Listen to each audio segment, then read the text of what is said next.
What up, Buckeye Nation? Welcome to the Buckeye Boys. Excited to be here tonight, man. Excited to see everybody in the chat.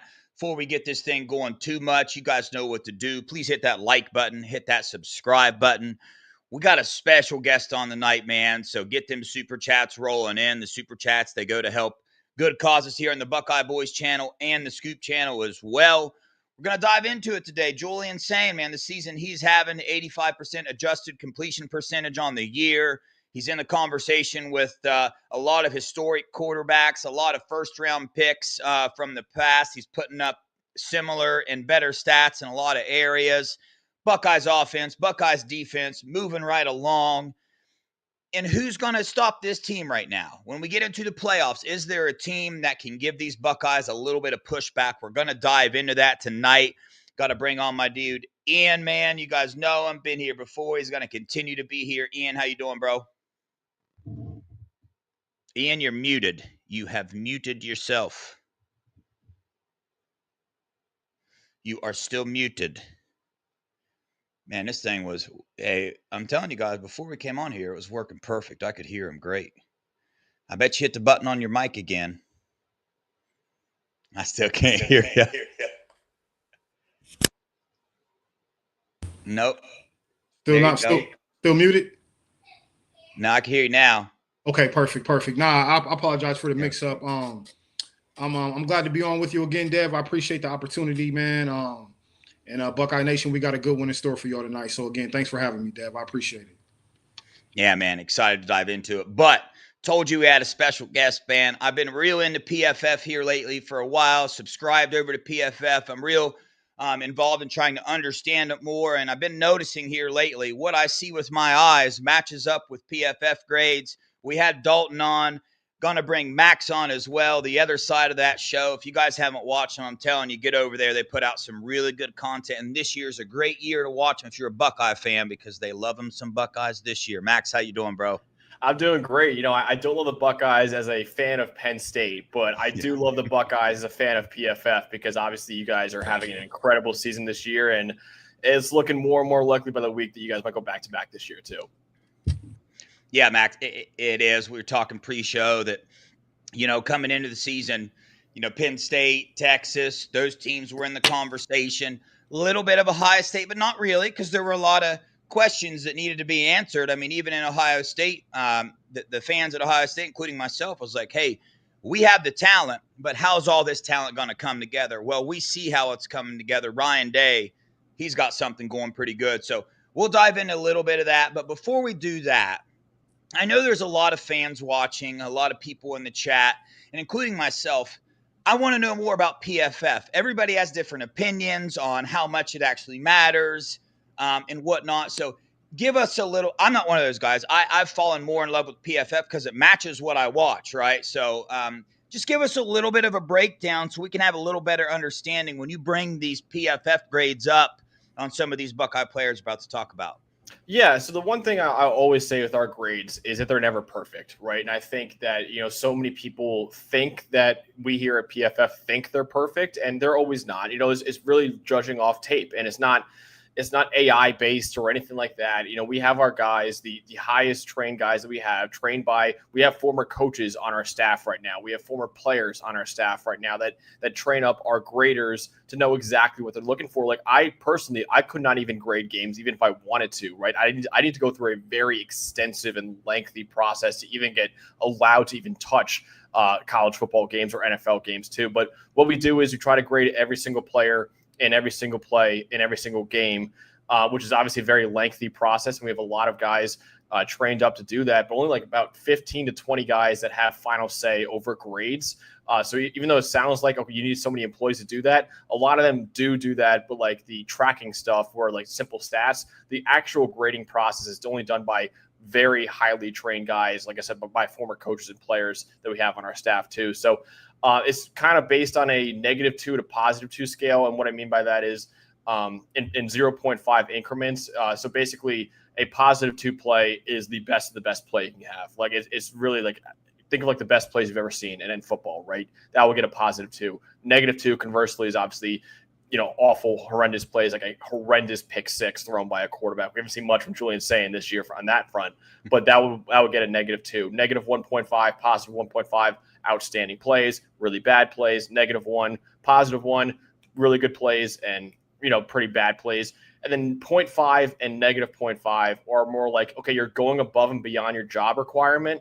And -0.5 is you're doing a little bit less than what your job requires. And then a lot of plays, and actually most of the plays that we grade, get a 0, which is basically saying, did you do your job or not? Like, say, for example, if a quarterback completes a screen pass, even though he got a completion, and even that receiver runs for 80 yards and a touchdown, and it goes down as an 80-yard touchdown for the quarterback, it's still a 0 in our grading system because he just threw a screen pass, like, not far down the field at all, right? So it's a lot of going into that and trying to provide more context to stats rather than pure passing yards or interceptions or passing touchdowns or anything like that.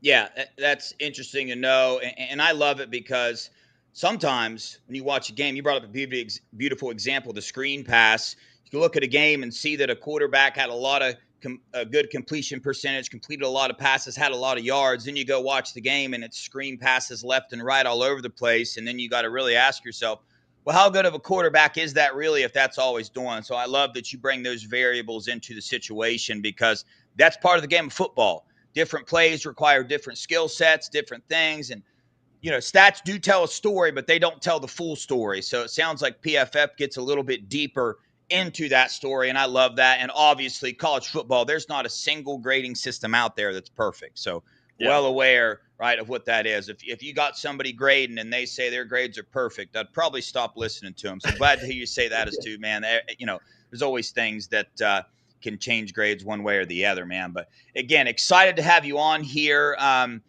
Been watching. You guys been pretty high on Julian Sayin. Buckeye Nation pretty high on Julian Sayin. I said it, 85% adjusted completion percentage, the highest in the nation. I think now he's taken over the highest passing grade in the nation as well. You want to dive into that a little bit? Start with Julian Sayin, and then Ian, when he gets done, give us your thoughts on Julian Sayin. Yeah, Julian Sayin, in my opinion, should be the Heisman frontrunner right now. I think he has been the best quarterback in college football. And you mentioned that adjusted completion rate. For anyone who doesn't know what that is basically your completion percentage plus any drops your receivers have. So basically, Julian Sayin has been on target for over 85% of his passes, which is a ludicrous number. And actually, his regular completion rate is 80%.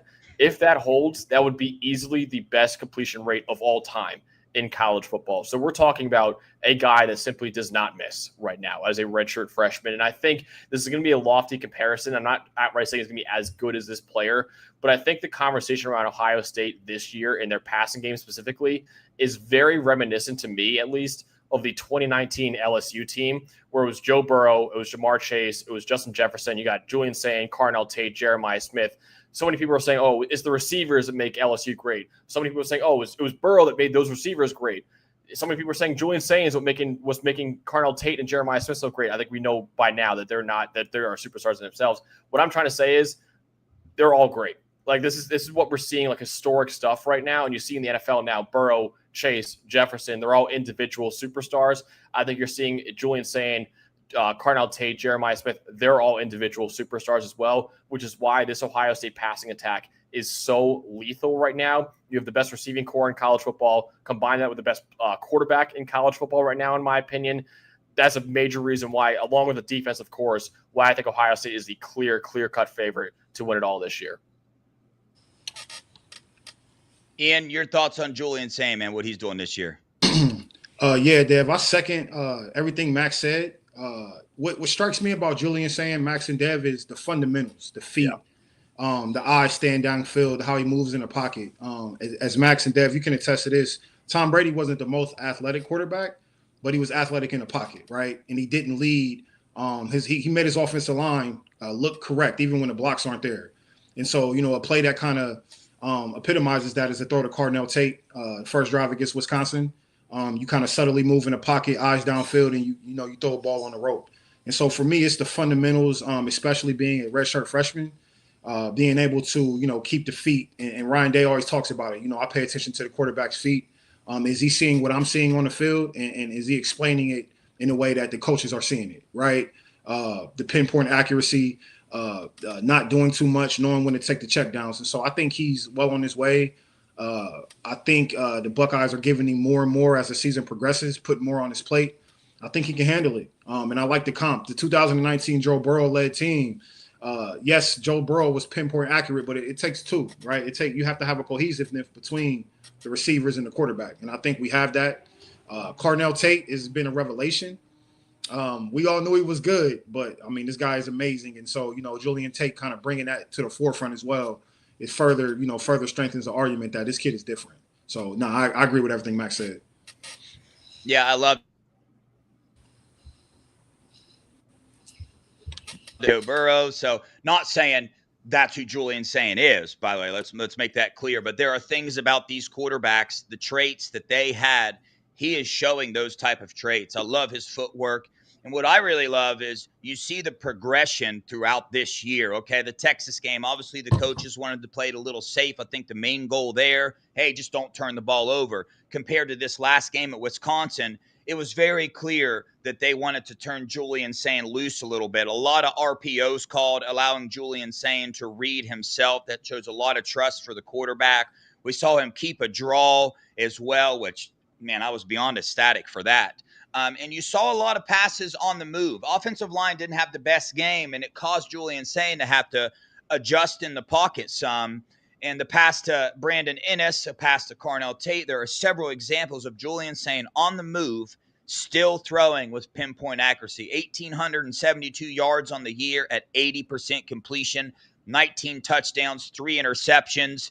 2 of those interceptions, I think one was a tip pass. The other was a young quarterback mistake. One of them was a bad throw, right? Just one of them. Wisconsin game, I only counted one bad throw. It was the one that J.J. Smith off the side that's pretty much a gimme for Ohio State these days. If they want 6 to 8 yards, throw it to Carnell on a curl, or J.J., on the curl comeback route onto the side. And it's pretty much a gimme for these guys. But overall, when you have a quarterback that's doing this, right, and you have receivers that we have, Max, I love you brought up LSU. We saw what that team could do with talent like that. Ohio State's able to do that. But the one thing about Ohio State, us fans anyway, we really like to we think there's a lot more potential there. The running game, right? The running game has given us some pause a little bit. I'll do another video diving into the run defenses that Buckeyes have played this year. They've actually played 4 top 25 run defenses already this year. I'm not sure what other teams have done that. So that's something to keep in mind. But still, this is Ohio State. They have more they can do, and they're still dominating. They're still looking amazing. That pass game can be super explosive, could be more explosive than what it is. Offensive line coming back, having some struggles there. But Max, overall, this Buckeyes offense, what impresses you the most? And then what's an area that you would love to see these Buckeyes be a little more dynamic in? Yeah, so outside of the obvious of Julian Sayin and those 2 receivers, which I knew those 2 receivers would be outstanding. Carnell Tate, like you guys are right, has really come on and become the next first-round pick at Ohio State receivers. I believe will be, 6 in the last 5 drafts they're going to have. And, of course, JJ will be next year too, which is just a completely ridiculous stat right there. I think the offensive line, because that was a major question mark for me going into the year, they've been really good. Actually, if you look at PFF.com, Ohio State right now is the 7th best run blocking grade as a team in the entire country right now. And I believe they're top 50 in pass blocking grade too. And you mentioned before, they played some legitimate defensive lines like Texas as well. So I think Ohio State's offensive line has really impressed me so far. As for what they can improve on, I think the run game is still young. I think that's how I would say it right now. I know Bo Jackson has been really awesome as a true freshman and showing a lot of encouraging signs as a true freshman, but I don't know if they have that true star running back just yet like they had last year. They had 2 superstar running backs, right? Quinshon Judkins and Travion Henderson. So they don't have that this year. So, but I think, like I mentioned before, though, the offensive line is actually the best part of the run game. They're creating holes for those running backs, and it's why the run game has been good enough. And even those running backs right now, I believe it's like an average rushing grade overall in the year. So it's not like it's a glaring weakness right now for Ohio State. It's hard to find any glaring weakness on Ohio State right now. It's why they're the best team in the country, I think, by a good bit. But I would say right now that run game, specifically the running backs, is probably the one thing I would point to on that offense that isn't as elite as almost anything else. Yeah. Dude, I love that. I love hearing a non-biased opinion of the Buckeyes, because if you ask an Ohio State fan, they're going to quickly answer, man, the running game and the offensive line with their run blocking is a glaring weakness. That's what they're going to say. And sometimes I lean more towards that as well. But the more film I watch and the more understanding of the defensives that we played, and with this passing attack, with what we're able to do there, I think I'm starting to lean more towards there. There is room for improvement, which I love. There's always going to be. There's not a team in the nation that doesn't have room for improvement. But I think we're a little better off than what, let's say, I thought yesterday. I watched a lot of film today, and hearing you say that as well as a non-biased person stepping back, looking at everything that comes into play with the run game, not doing too shabby, not as bad as what if you tune into a lot of Buckeye shows, it's run games crashing and burning to the ground. But, part of that I think is having Quinshawn and Trey last year and then going to this where we don't have a solid rotation yet. I mean, we are rotating in and out 4 running backs and 2 of them are freshmen. So we don't even have that solidified yet. But like you said, they're getting the job done. They're rushing. Their grades compared to a lot of other teams, they don't grade out, as bad. I think they're grading out better than even Alabama is, and that's another you want to compare offenses there. Something to keep in mind. Ian, thoughts on the offense for these Buckeyes? What impresses you, and what do you hope they get better at? Yeah, so it was surprising and honestly kind of a relief to hear the grades our offensive line has for run blocking. As you alluded to, Dev, Buckeye Nation, we're kind of, on edge in terms of the running attack, especially being Ohio State and used to having a prolific running game. And what I wanted to ask you, Max, and as someone who does this for a living in terms of observing offenses and grading them, do you think it's more of a scheme thing with our running backs? Because I know we do a lot of gap running. And so I think when we got to the playoffs last year, especially against Tennessee and Oregon, we did a lot of zone running schemes. And I got Travion loose and to the boundary as well as Quinshawn. And so that's what I think it is. Because I was like you, I was starting to, look at film and see there's some holes there, right? And especially the left side of the line with Saraveld and Montgomery and Hinsman. And so, I would like your opinion on what you think maybe we switch up the scheme in the second half of the season. Yeah, that could be it, because you made a great point right there, and that was a big talking point for Dalton and I during the playoff run last year, was that the run game was horrendous and it made no sense, right? And it was really the offensive line with so many injuries along the offensive line, obviously last year, and it's like it made no sense why you had Quinshawn and Travion and you could not run the ball in the regular season, and then all of a sudden in the playoffs it just clicked, right? And Dalton and I dove into it. And we're like, wait, they completely changed the scheme, right? It was completely different from what they've run all year. So I think that's a good point by you that maybe it's a part to do with that. I would almost attribute it more to the youth, though. I think, like I said, true freshman Bo Jackson, like he's been a great player so far. A 79 PFF grade so far as a true freshman is outstanding stuff. You want to see.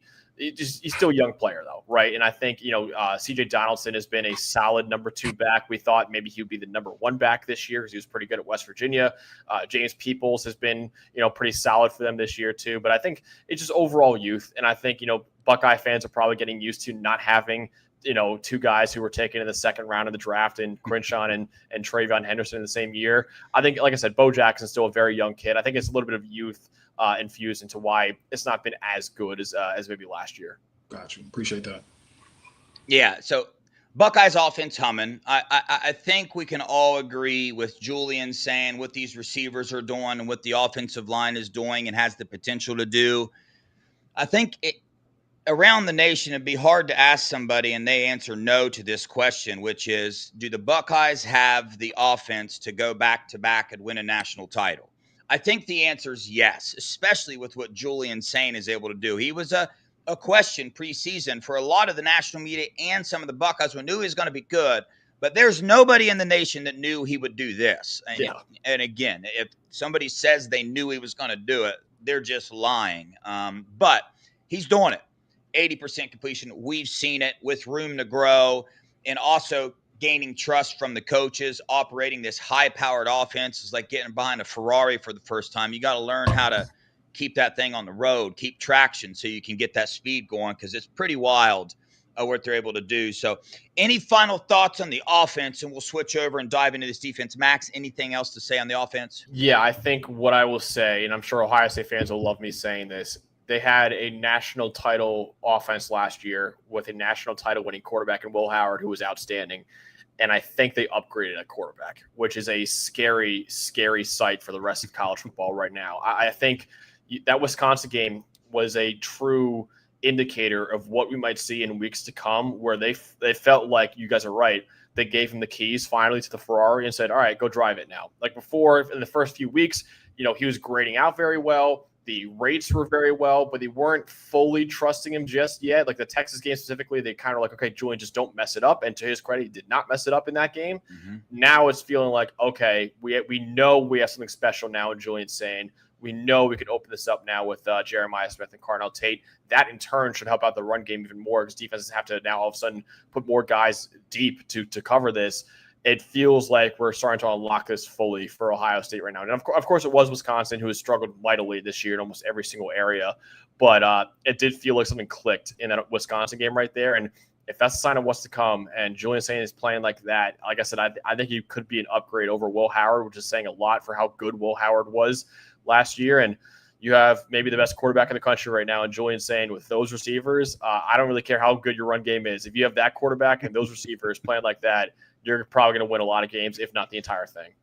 Absolutely. Yeah, it's something to take a step back and realize as a Buckeye fan. It's like, okay, well, when our quarterback can go 36 for 42 throwing to these receivers, how good does our run game need to be? Yeah. And when you look at some of the catches, the catch Carnell Tate made, there were two people on him. So put two back if you want. You're going to put two on each receiver. And then we got young receivers like Quincy Porter, Mylan Graham, Bryson Rogers. We got other receivers that can come in, and also Max Clare, pretty good receiving tight end as well to throw in there. Ian, any final thoughts on the offense before we dive into the defense? Nah, man, just wanted to, number one, give PFFs their flowers. We did a show earlier, Dev, and Dalton tweeted about a month ago that he thinks Julian Sayin is going to be the number one pick in 27. And so this isn't just recency bias from PFF. And I know he had a good game, and people might think the tweets may come and, the graphics and stuff, but they seen this early. And I think that's a testament to the work you guys put in terms of like just analyzing talent and kind of, taking in consideration like the eye test as well as the numbers. But I like to give y'all's flowers because y'all kind of been on this a little earlier than probably some of Buckeye Nation.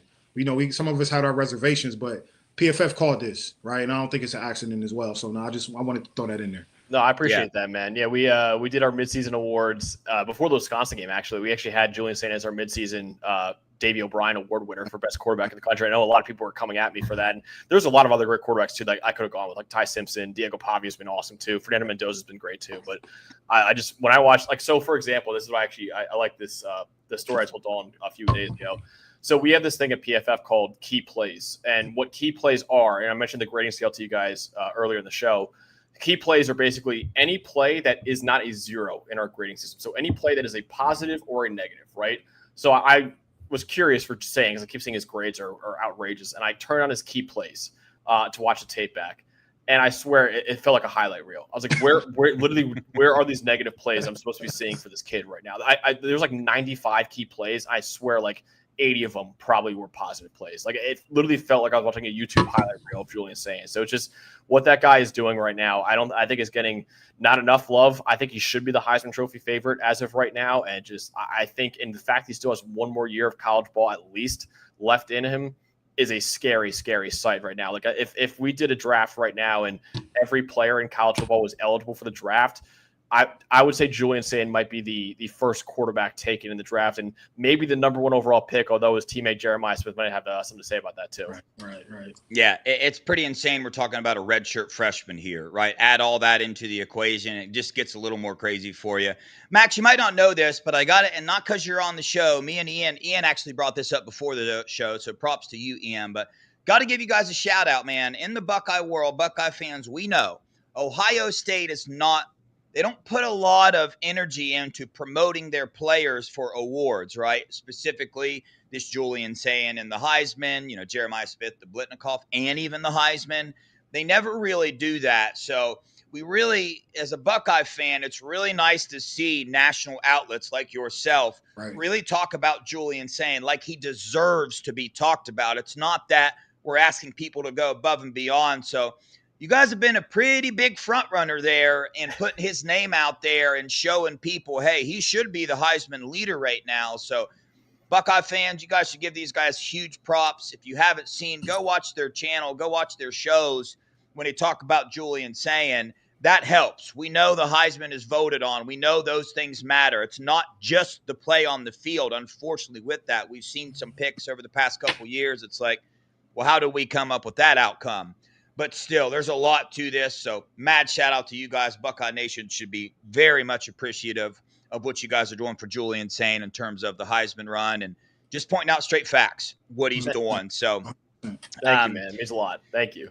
Yeah. So love to see that, man. But football isn't just offense, right? Defense. Last year, Buckeyes, #1 defense with Jim Knowles, even though the beginning of the year was a little bit shaky. We saw the Oregon game, saw a weakness in this defense with tempo and big shots down the field, really scared us. Buckeyes made a change, reeled it in, and was dominant the rest of the season. Then Jim Knowles leaves, right? You guys, Max, you guys came in and you took Jim Knowles from us as in Penn State. Came in, swooped in, took Jim Knowles, and we're like, okay, well, how do you upgrade from the #1 defense? Is it possible? Can we do it? Well, Ryan Day thought he had the answer, and Matt Patricia, about a 50-50 when the hire occurred with Buckeye fans, supporting that hire. A lot of people wanted to talk about his last NFL job as a head coach and really judge him based off of that. I was pretty excited. I had some people telling me that I trust to be excited, but I wasn't this excited. This Buckeyes defense, 4 drafted into the NFL. So particularly, you got a new coordinator, and then you had the defensive line. Those were the 2 worries. And in particular, the defensive line, when we look at your premium stats on your PFF website, which I encourage people to go subscribe to that. I'm subscribed to it. I am newly subscribed to it, and I get lost in it for hours. I love it. But you look at #1 and 2 on the highest graded defenders on this Buckeyes defense, and it's 2 defensive linemen, Caden Curry and Caden McDonald. So what Matt Patricia has been able to do with this defense, they're on a historic run right now. The defensive line, I don't know if Caden McDonald still holds the #1 run blocking spot in the nation per your grades or not, but he did when we talked to Dalton. Caden Curry, his pressures, his sacks, he wasn't a name talked about either. They call themselves the no-name defensive line. Literally, that's what the players call themselves. And then, of course, Arvell Reese, Sonny Styles, and we have Caleb Downs as safety. And that's not, I'm not even mentioning all of them. So, Max, let's dive into this a little bit. Do you think we upgraded from the #1 defense last year? And there's a lot of football left to play. You're not judged till the end of the season, see what you're able to do.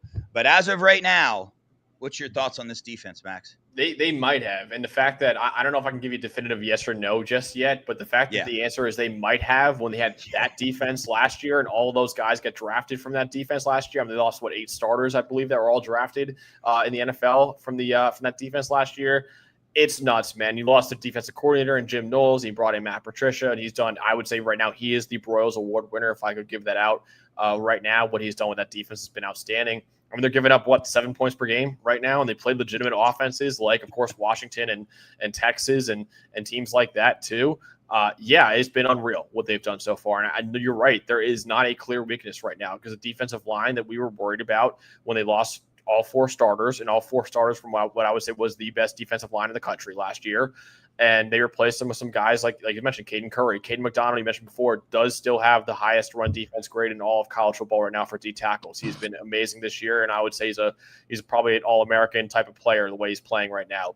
The linebackers, Sonny Styles and Arvell Reese, both of them might be first-round picks the way they're playing right now. It's unreal what they're doing. And what I love about Sonny Styles and Arvell Reese is they are linebackers, but in like a name only, it almost feels like, because Reese is a linebacker who could also play edge rusher, because what he's doing on the edge this year for Ohio State is ridiculous. He legitimately, some of his reps as a pass rusher make you think he can maybe play edge too in the NFL. And then Sonny Styles is a converted safety from high school, right? And all of a sudden he's playing linebacker. So you have a guy in Arvell Reese who is so good downhill, where he's such a good pass rusher and such a good run defender. Maybe not as good in coverage, but Sonny Styles makes up for that because he is so good in coverage, right? So it's just these two guys work so well together. And then you have the best maybe defensive player in the country behind them and Caleb Downs too. And then obviously Davis Igbinosun's a very good corner. You have a young kid in Devin Sanchez, who I'm very excited about too, at the other corner spot. And obviously a bunch of other players too that I'm very excited about in that defense. But yeah, it's just unreal. It's crazy that we spent that entire first half of the show talking about the offense and maybe a Heisman Trophy winner and Julian Sayin, who I think should be the Heisman favorite right now, and the best receiving core in the country, and an offensive line that's playing great. And then, the best defense in college football right now. Like, it's just the complete team that Ohio State has right now makes me think they're going to be very, very, very difficult to beat at all, I think, this year. Yeah, it is. When you're an Ohio State fan, you sit there and talk about, how many times this year I've sat back and I'm like, dude, are my scarlet glasses on? Am I being biased here? Am I being a crazy fan? And dude, I mean, even when I talk to people like yourself and other people, it's like at this point in time, if you are not hip to what Ohio State is doing, and to me, I don't know if it's just bias or not. You guys can maybe chirp in a little bit, but I think as of right now, not that it even matters. It doesn't matter right now who the best team in the nation is. It does not, point blank, period. But I don't know there's much of an argument. Ohio State is looking like the best team in the nation. Of course, Indiana is there as well, Alabama, but Alabama lost to FSU. And Indiana, it's just hard to get over their Indiana. And then we had the same vibes about Indiana last year, and we saw what happened when they came into the horseshoe. So you got that as well. And the talent differentiation there is just like, man, that's a big gap to try to overcome. Right. When both teams are coached so well, they execute so well, where's the difference? Talent. That's where the difference is. And you'll see that in the upcoming draft, where the difference is between an Ohio State and Indiana team. But either way, this offense, defense, it's kind of wild to talk about it. Ian, your overall thoughts on the defense this year so far? Yeah, man, Max described it perfectly. I know Dev and I, we've had many conversations about kind of what we see on that side of the ball. I will say, with all the athletic attributes that we discuss with just the super freaks like Reese and Styles and, Caden Curry just having the motor of, a 67 Chevy, right? We failed to, and I know Max spoke about this on his show and you as well, Dev, but the IQ of these players, man, the IQ kind of that seals the deal where, they don't get lost in space to tackle the fundamentals in terms of tackling and not missing assignments and, sound fundamental football. I think someone like Matt Patricia is able to come in and within 6 months implement a scheme where these guys got it down to a T and, run multiple fronts and stunt blitzes and give different quarterbacks different looks. I think that only happens if you have a smart football team. You know what I'm saying? In addition to the athletic ability.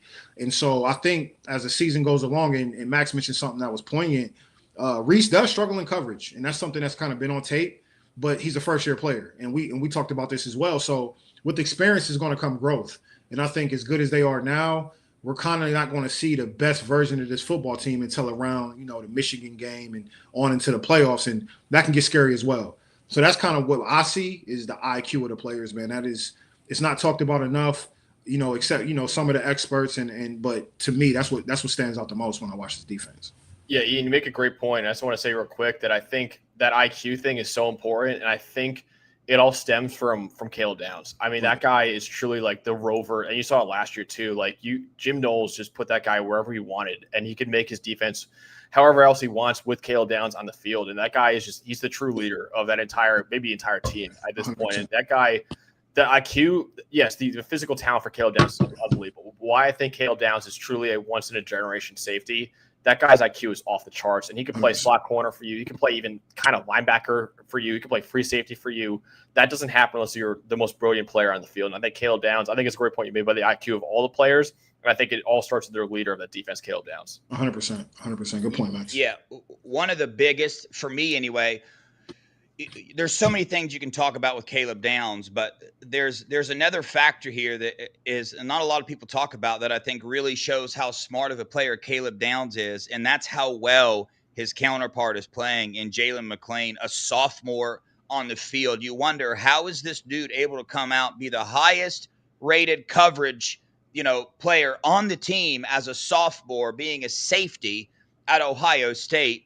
man, Matt Patricia doing a wonderful job. Obviously, Matty G, the safety coach, well, but Caleb Downs. He plays beside Caleb Downs. When you listen to him in his player interviews and you talk to him as well, he'll tell you, man, it's awesome to watch film with Caleb Downs. It's awesome to be around Caleb Downs. It's awesome to watch him.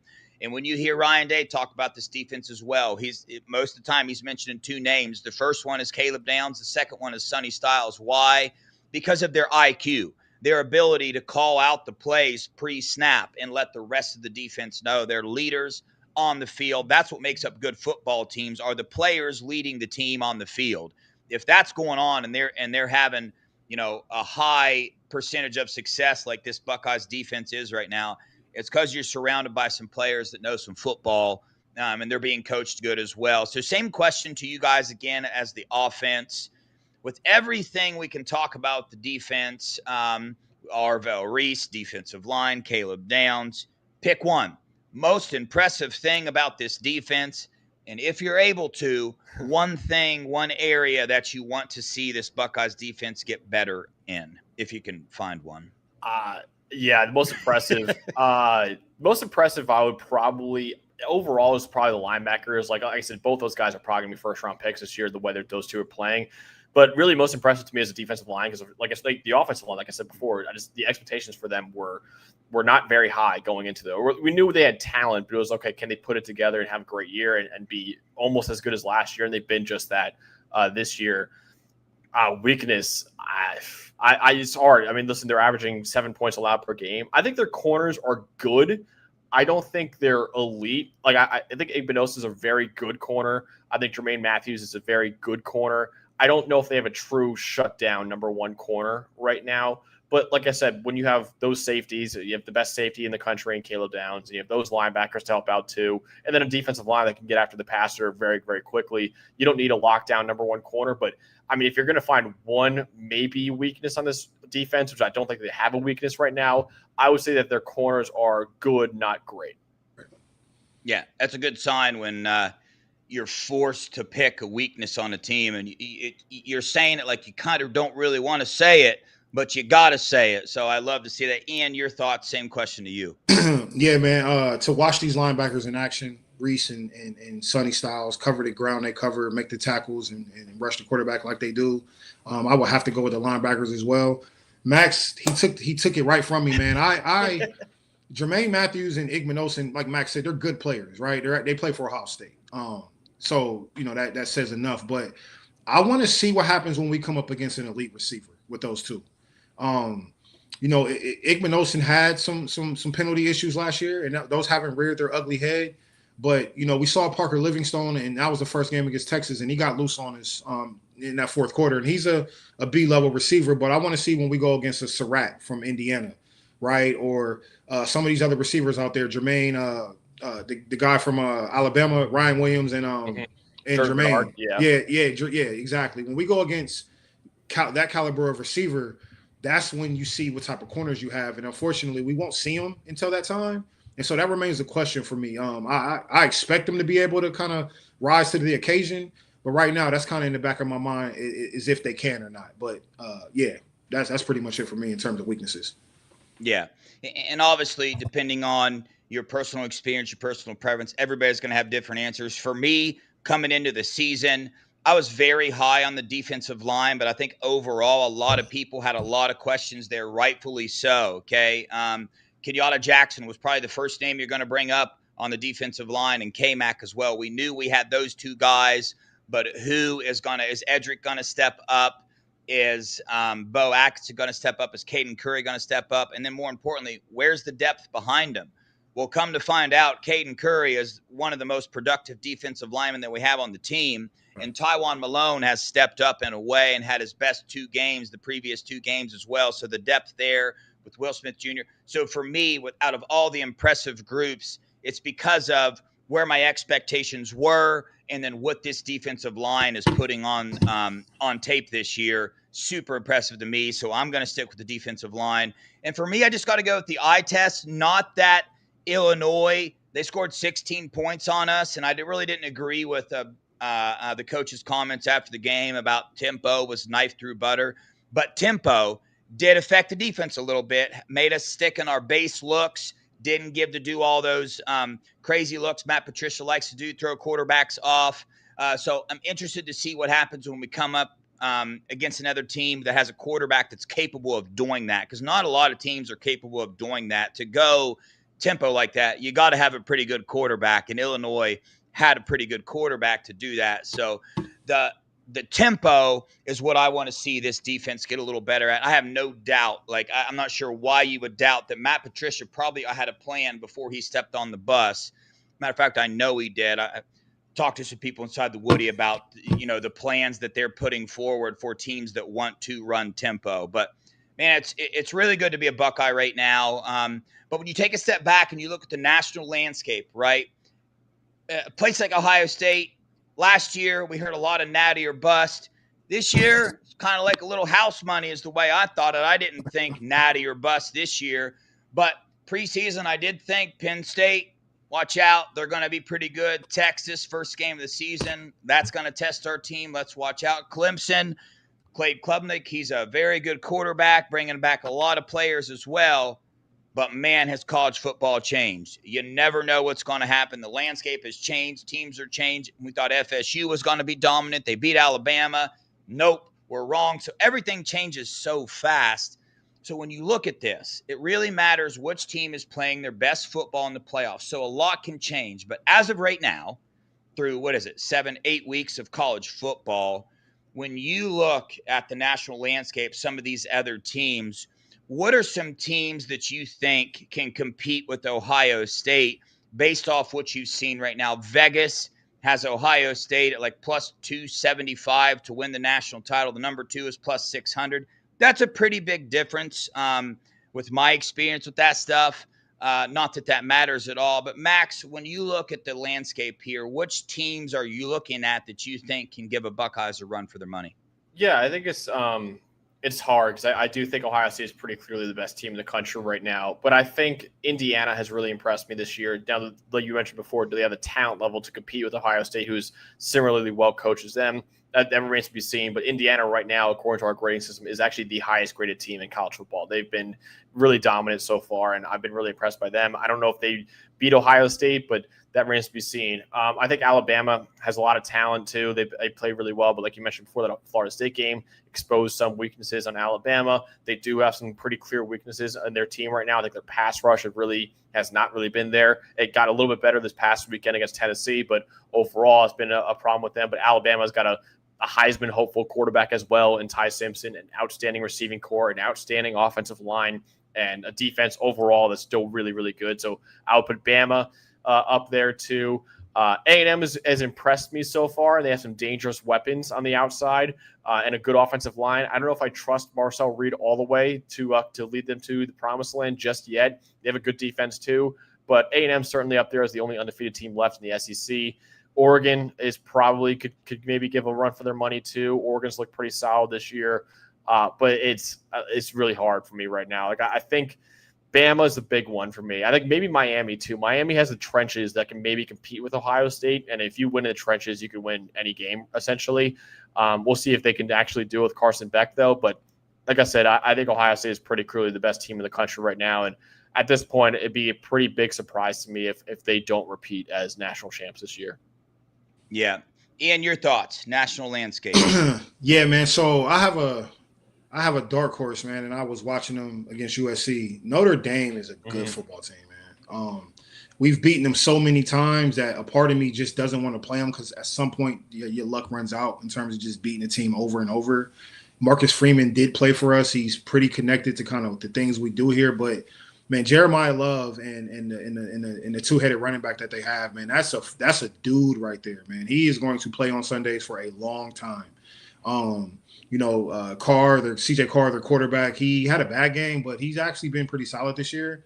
The receiving core is decent, but it's just something about Notre Dame, man, and how Marcus Freeman has put that team together that just they give me a little bit of uneasiness in terms of matching up with them in the playoffs, and especially just that running game. Right, that you can lean on that.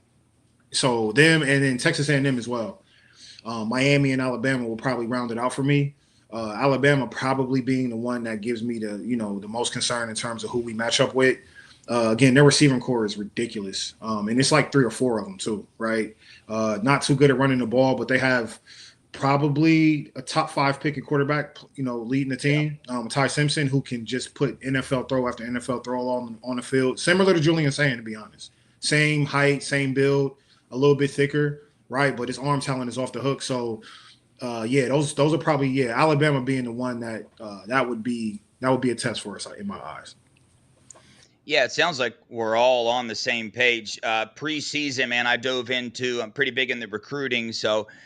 Not that I put everything on recruiting rankings, but when you dive into the blue chip ratio, Ohio State had an 89% blue chip ratio. They were tied with a team. That team was Alabama, right? We watched them play FSU, and you think, oh, no, right? But then they come out and play the way they're playing now. That would be my number one team. Obviously, I'd question the consistency there. If they show up and play their best game and Ohio State plays their best game, I think it can be a competitive game. Ohio State's been the more consistent team, but that's football. It matters who plays the best in the playoffs. We watched the Buckeye team did last year. They were not the most consistent team last year. Lost a game they should not have lost. They went out to Autzen and lost a heartbreaker as well, and they walked away with the national title. So, man, I know when asking this question, it's like, dude, man, Ohio State can look like the best team right now, but you never know what's going to happen in the playoffs. Correct. Sometimes it's one call, the ball rolls one way, one pass, one play can change everything. So I'm excited to see what happens this year. It's really cool to see the success of Indiana. I am one that's a fan of it. I would put them like 3rd or 4th on my list of concern when we play them, but I explained my reason for that earlier. Notre Dame's one to keep an eye on. Georgia's another one I keep my eye on just because they have that championship DNA in them, and you've watched them so many times this year just look like a bad team. Then you turn the game back on and they're winning the game. It's like, what the heck is going on right now? How do they do this? Come back from behind. So great to be a Buckeye, man. Got to finish this thing strong. It's a young team. Luckily, we have Ryan Day, a lot of NFL coaching experience. When you look at Ohio State, you see the amount of play calls they have. They're like ranked 128th in the nation for play calling, and it's aggravating to watch as a fan sometime. But then you look at the length of the season and the fact that Ryan Day's the only coach that have successfully navigated this new playoff thing. So you just got to trust what he's doing with his team, his ability to limit the snaps, hold players back for some practices, because it's a long season, right? We want these players to be playing the best in the playoffs. So great to be a Buckeye, man. Favorite to win the national title now. A lot of things can change. Ian, Max, absolutely amazing show. Max, especially having you on, dude, and Dalton on. Love your guys' show. Buckeye fans, got to go check them out, man. Now's the time to do it because it could change. Next year, they might not have good things to say about Ohio State. You never know, dude. You never know. If Julian Sayin and Jeremiah Smith are still there, we'll probably have a lot of good things to say about them. So, okay. Yeah. Cool, man. But yeah, Max, you got any final words for Buckeye Nation? Anybody else watching the show? Yeah, I appreciate it. If you want to check us out, like you mentioned before, the PFF College Football Show is on YouTube, anywhere you get your podcast too. And if you want to follow me on Twitter or X, wherever we're calling it, it's at CFB Max Chadwick. Yeah, go give him a follow, man. We got a super chat from Ryan Coolidge. Thank you so much, brother, for the $19.99. You guys are doing great. Always appreciate your insight. Of course, Sayin is throwing 80%. Look who he's throwing to. Look who he's playing. Drives me crazy. Easily the most accurate passer in a long time. Yeah, we hear that. We get that a lot with Ohio State. I don't know why. That is one thing I forgot to ask you about, Max. Maybe you can hit on a little bit. Sorry, I didn't want to keep you this long. But you see like the Washington game, for instance. The national media was, watch out, right? Washington can beat Ohio State. And then Ohio State does that. And then everybody's, well, Washington's not really that good of a team. Well, at least that's how I view it as a Buckeye fan, because that makes me the most mad at the people doing it. Now, whether that's reality or not, you being non-biased, do you see that happening with the Buckeyes, or do you think I'm just wanting it to happen too much? No, I think you're right. I think there is sometimes an unfair, whenever someone kills another team, a lot of people try to be pessimistic about it and say, well, that team just wasn't very good, instead of trying to give the flowers to the team that dominated them, right? So I think it does happen sometimes. I don't think Ohio State has had a cupcake schedule so far, right? They played Texas. They played like you mentioned before, they played Washington, and they beat them pretty soundly. They played Illinois, who I think right now is a top 20 team in the country still. Illinois is still fighting for a playoff spot right now, right? So, I think to say that they played a cupcake schedule so far is not very genuine. I think obviously it hasn't been as difficult as Alabama's, for example, where Bama's played 4 straight top 20 teams to start the last 4 weeks, I should say, and beaten all 4 of those top 20 teams. So I don't think it's been that difficult. But I do think, Ohio State's played a hard enough schedule that we can give them their flowers for looking this good on offense and defense. Yeah, for sure. And, Texas, it's not our fault. They're not playing up to the level that they would. We had them on the schedule. And I'm sorry, but Penn State as well. You know what I'm saying? They're on the schedule. This was supposed to be a huge game, and not like it's going to be a cakewalk now, but it's not the expectation that we expected. I can't believe I just said that. But Ian, anyway, your final thoughts on the show, brother. Yeah, I want to thank you for having me on again, Dev. Quick story, Max. This is like my 4th podcast, and so I'm kind of new to this, so I'm just kind of getting everything and learning the lay of the land. I watched PFF football show all through the playoffs last year, and I know you guys are gearing up to kind of for that heavy end of the season run, man. So the great content you guys put out, that helps me kind of with my football knowledge, and it helps me to see what I'm looking at sometimes. So again, I appreciate you coming on and having a solid conversation with us, brother. No, it really means the world, man. Thank you very much. And yeah, you guys are killing it right now. I've seen some of your stuff in the past. I watched the episode with Dalton, obviously, and both of you guys are doing an awesome job with this too. So I appreciate you guys having me on, and hopefully we get to talk more Ohio State Buckeyes very soon. Thanks. Yeah, for sure. Max, appreciate you joining us. Buckeye fans, go check that show out. Go check Max out on Twitter. Dalton as well. Great dudes, a lot of insight there. Dive into the PFF a little bit. I encourage you to do that. It's very interesting. Gives you a lot of insight into the game, and I'm getting more it's becoming more popular, and I'm liking it more and more every time I dive into it. So on that note, guys, we appreciate you for joining the show and the chat. Hit the like button on your way out if you haven't already. Appreciate the support and the super chats. On that note, we'll see if Max gives us an IO, but go Buckeyes. OH. IO, he can't do it. He can't do it. That's all right. That's all right. Never. We can't hate you for that. Just like we can't do the we are, man. We can't no, do exactly. Right. Yeah, I hope you guys can appreciate that. All right, yeah. Hey, stay blessed, y'all. All right, Max. Hey, dude, we appreciate you, bro.